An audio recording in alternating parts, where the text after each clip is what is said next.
किस्से कहानियां। एक मजबूर बेटे ने अपने बीमार पिता की अंतिम इच्छा पूरी करने के लिए किराए की बीवी बनाई। उसने सोचा भी नहीं कि जो वो कर रहा है उसका अंत ऐसा हो सकता है। कहानी बहुत खतरनाक, दर्द भरी, और अगर आप इंसानियत पर भरोसा करते हैं तो रुला भी सकती है। अंत तक जरूर सुने। वीडियो को लाइक करें और अपने शहर और अपना नाम कमेंट्स में लिखकर हमारा हौसला बढ़ाएं। दिल्ली के व्यापारी रमेश कुमार के पास सब कुछ था, बड़ा कारोबार, शानदार बंगला और लाखों की संपत्ति। लेकिन आज उसकी दुनिया हिल रही थी। अस्पताल के बेड पर उसके पिताजी सांस लेने के लिए संघर्ष कर रहे थे। बेटा, कमजोर आवाज में पिताजी बोले, मैं चल बसूंगा, तो भी एक चिंता लेकर नहीं जाना चाहता। रमेश ने पिता का हाथ कसकर पकड़ा। पापा, ऐसी बातें मत करिए, आप जल्दी ठीक हो जाएंगे। नहीं बेटा, पिताजी की आंखों में पानी आ गया। डॉक्टर साहब ने सब बता दिया है। बस एक बात कह रहा हूं, अगले 5 दिन में तू विवाह कर ले, नहीं तो मेरी सारी जायदाद धर्मशाला के नाम लिख दूंगा। मैं अपना वंश अधूरा नहीं छोड़ना चाहता। मेरी आंखें तभी शांति से बंद होंगी जब तेरी दुल्हन को देख लूंगा। रमेश का गला सूख गया। 5 दिन में शादी, यह कैसे संभव है? हां पापा, उसने धीरे से कहा, आपकी इच्छा जरूर पूरी होगी। पिताजी ने मुस्कुराकर आंखें बंद कर ली। विनोद को लगा जैसे उनकी सांसों में थोड़ी राहत आ गई है। अस्पताल से निकलते ही रमेश ने अपनी मंगेतर शिवानी को फोन मिलाया। कॉलेज के जमाने से दोनों एक दूसरे को पसंद करते थे। शिवानी, जरूरी बात है, पापा जी की तबीयत बहुत खराब है, वे चाहते हैं कि हम 5 दिन में शादी कर लें। दूसरी तरफ से खामोशी आई। फिर शिवानी बोली, रमेश, मैं इतनी जल्दी तैयार नहीं हूं, अभी मेरी नई जॉब शुरू हुई है, कुछ महीने बाद बात करते हैं। लेकिन शिवानी, यह पापा की आखिरी इच्छा है, समझो रमेश, मैं अभी फंस नहीं सकती। कहकर शिवानी ने फोन काट दिया। रमेश का दिल टूट गया। एक तरफ पिता की अंतिम इच्छा, दूसरी तरफ शिवानी का इनकार। वह समझ नहीं पा रहा था कि क्या करे। 2 दिन बाद रमेश अपने वकील मित्र शुभम के पास पहुंचा। यार, मुझे एक अस्थायी विवाह करना है, सिर्फ कागजों पर 5 दिन के लिए। पापा को दुल्हन दिखाना है, फिर वे चैन से आंखें बंद कर सके। शुभम चौंक गया। क्या बात कर रहा है? यह कैसी जरूरत है? रमेश ने सारी कहानी बताई। शुभम ने सिर हिलाया। देख भाई, यह गलत है, लेकिन तेरी और अंकल की मजबूरी समझ आ रही है। कोई लड़की मिल सकती है जो सिर्फ पैसों के लिए तैयार हो जाए। शुभम ने सोचा, हां, एक लड़की जानता हूं, मेघा शर्मा। उसकी मां बहुत बीमार है, इलाज के लिए पैसे नहीं है, कर्जा भी बहुत है, शायद वह मान जाए। अगले दिन मेघा शुभम के दफ्तर आई। सफेद सूती साड़ी, सीधे सादे बाल और थकी हुई आंखें। रमेश ने सीधी बात कही, यह शादी केवल नाम की होगी, 5 दिन बाद तलाक हो जाएगा। मेरे पिताजी बहुत बीमार हैं, उन्होंने मेरी शादी देखने की इच्छा जताई है।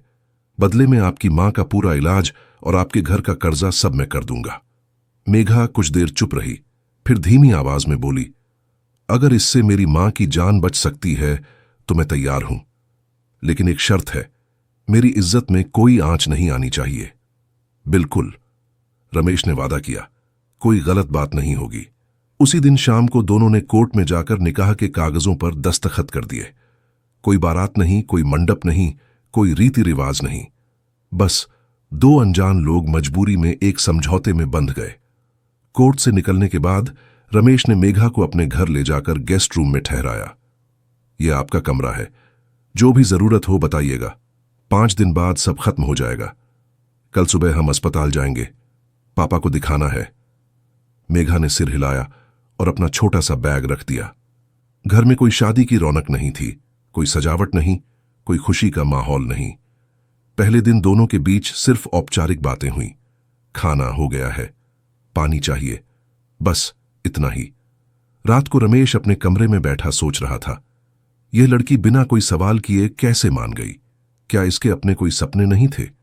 किसी से प्यार नहीं था? दूसरे दिन सुबह जब रमेश नाश्ते के लिए आया तो टेबल पर एक छोटा सा कागज मिला। उसमें लिखा था, आपने मेरी मां की जिंदगी बचाई है, यह एहसान मैं कभी नहीं भूल सकती। आपके पिताजी की आखिरी इच्छा पूरी करने में मैं आपकी मदद कर सकूं, यह मेरा सौभाग्य है।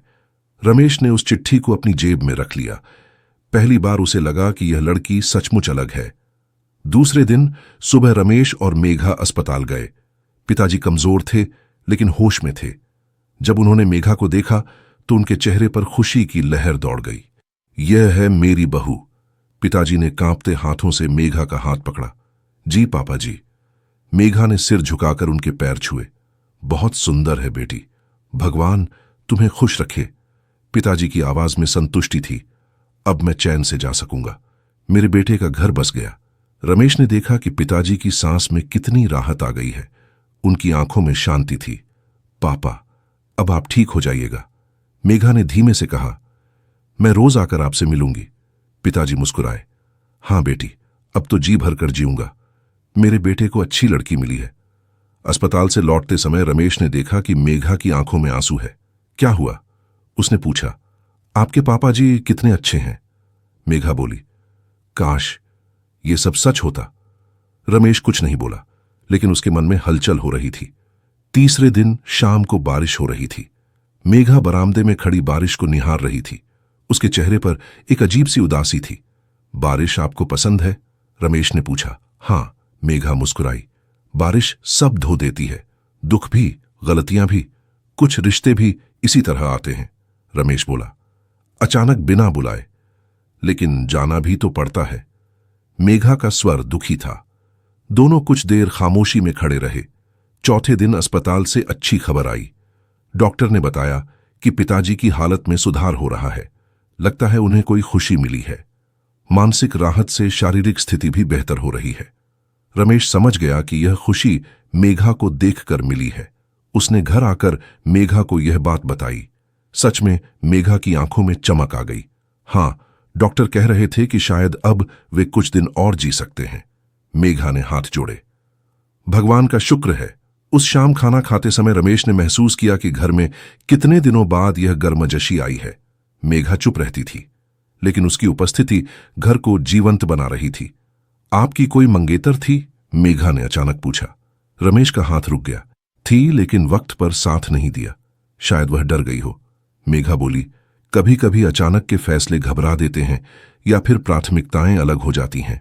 रमेश का स्वर कड़वाहट से भरा था। 5वें दिन सुबह घर में हलचल मच गई। अचानक दरवाजे की घंटी बजी और शिवानी अंदर आई। उसके चेहरे पर गुस्सा था। यह क्या है रमेश?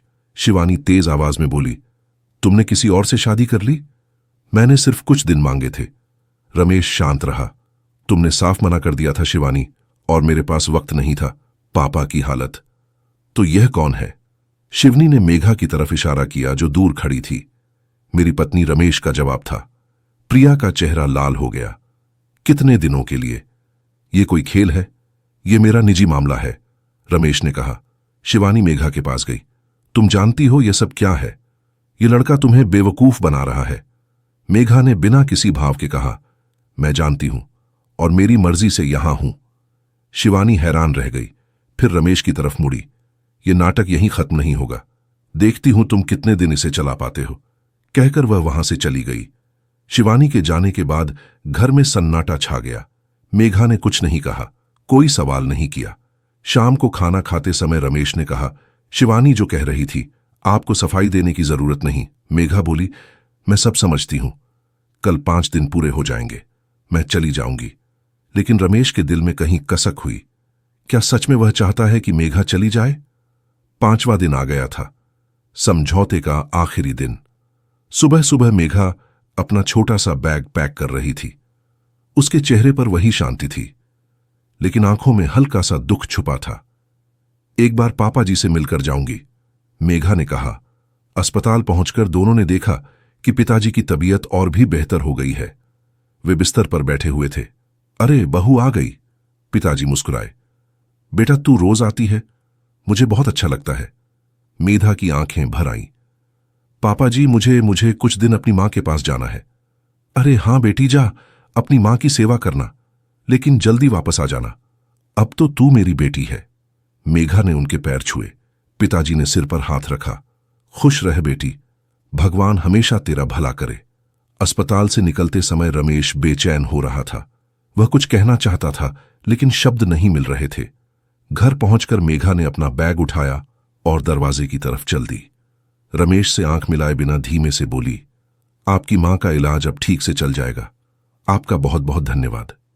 मेघा, रमेश की आवाज निकली। जी। वो रुक गई। रमेश कुछ कहना चाहता था लेकिन शब्द नहीं मिले। बस इतना बोला, खुश रहना। मेघा ने सिर हिलाया और घर से निकल गई। दोपहर तक रमेश बेचैनी महसूस कर रहा था। घर सूना लग रहा था। वो बार बार मेघा के कमरे की तरफ देख रहा था। शाम को अस्पताल गया तो पिताजी ने पूछा, बहू कहाँ है? वो अपनी मां के पास गई है। अच्छा किया, लेकिन बेटा जल्दी वापस बुला लेना, मुझे उसकी बहुत याद आएगी। रमेश का गला भर आया। पिताजी कितना प्यार करने लगे हैं मेघा से। रात को घर लौटकर वो बेचैनी महसूस कर रहा था। उसे रहा नहीं गया। वो कार लेकर निकला और मेघा के घर पहुंचा। घर के बाहर गाड़ी रोकते ही उसे समझ नहीं आ रहा था कि अंदर जाएं या वापस लौट जाए, लेकिन उसने हिम्मत की और गाड़ी से बाहर उतरा। जैसे ही उसकी नजर मेघा के घर के आंगन में पड़ी तो मेघा वहां अकेली बैठी एक गहरी सोच में डूबी हुई थी। मेघा वो दौड़ा। मेघा चौंक गई। आप यहां तुम्हें ढूंढ रहा था, रमेश ने सांस लेते हुए कहा। लेकिन क्यों? हमारा समझौता तो पूरा हो गया। रमेश ने जेब से एक कागज निकाला। ये देखो, ये वही कागज है जिस पर हमारे समझौते की शर्तें लिखी थीं। आज सुबह मैंने इसे फाड़ दिया। मेघा हैरानी से उसे देख रही थी, क्योंकि अब यह रिश्ता कागज पर नहीं, मेरे दिल में लिखा है। विनोद की आवाज में सच्चाई थी। मेघा, पापा को तुमसे कितना लगाव हो गया है। वे तुम्हें सच में अपनी बेटी मानने लगे हैं। और मैं मेघा की आंखें भर आई। मैं भी पापा जी को छोड़कर जाना नहीं चाहती थी। वे कितने प्यार से मुझसे बात करते हैं। तो फिर क्यों जा रही हो? विनोद ने उसका हाथ थामा। मेघा, मुझे एहसास हुआ है कि तुम मेरी जिंदगी की जरूरत हो। पापा को भी तुमसे सच्चा लगाव हो गया है। क्या तुम हमें छोड़कर जाओगी? मेघा रोने लगी। लेकिन यह तो सिर्फ एक डील थी। शायद शुरुआत में थी, लेकिन अब नहीं। रमेश ने उसकी आंखों में देखा। यह सच्चा प्रेम है, पापा का तुमसे और मेरा भी। क्या तुम हमें एक मौका दोगी? मेघा ने आंसू पोंछे और हां में सिर हिलाया। दोनों अस्पताल गए। पिताजी मेघा को देखकर खुश हो गए। अरे बहू, तू वापस आ गई, बहुत अच्छा किया। पापा जी, मेघा ने उनका हाथ पकड़ा। अब मैं आपको छोड़कर कहीं नहीं जाऊंगी। पिताजी की आंखों में खुशी के आंसू आ गए। सच कह रही है बेटी। जी पापा जी, अब मैं हमेशा आपकी बेटी हूं। पिताजी ने रमेश और मेघा दोनों को आशीर्वाद दिया। भगवान तुम दोनों को खुश रखे। मेरी सारी इच्छाएं पूरी हो गईं। उस दिन के बाद से मेघा रोज अस्पताल जाकर पिताजी की देखभाल करने लगी। पिताजी की तबीयत में और भी सुधार होने लगा। 1 महीने बाद रमेश ने सभी रिश्तेदारों को बुलाया और घोषणा की, आज से मेघा सिर्फ कागज पर नहीं बल्कि दिल से मेरी पत्नी है। सबने तालियां बजाईं। मेघा की आंखों में खुशी के आंसू थे। पिताजी ने कमजोर आवाज में कहा, अब मैं चैन से जा सकूंगा। मेरे बेटे को अच्छी बहू मिली है और मेरी बहू को प्यार करने वाला पति। दोस्तों, यह कहानी हमें सिखाती है कि सच्चे रिश्ते कभी कभी मजबूरी में जन्म लेते हैं, लेकिन प्रेम और समझ से वे जिंदगी भर के लिए मजबूत हो जाते हैं। विनोद के पिताजी की आखिरी इच्छा ने एक ऐसा रिश्ता बनाया जो सबके लिए खुशी लेकर आया। आपकी सोच क्या कहती है? क्या रमेश और मेघा का यह निर्णय सही था? कमेंट करके जरूर बताएं और हमारे चैनल राजेश कहानी घराना को लाइक, शेयर और सब्सक्राइब। धन्यवाद।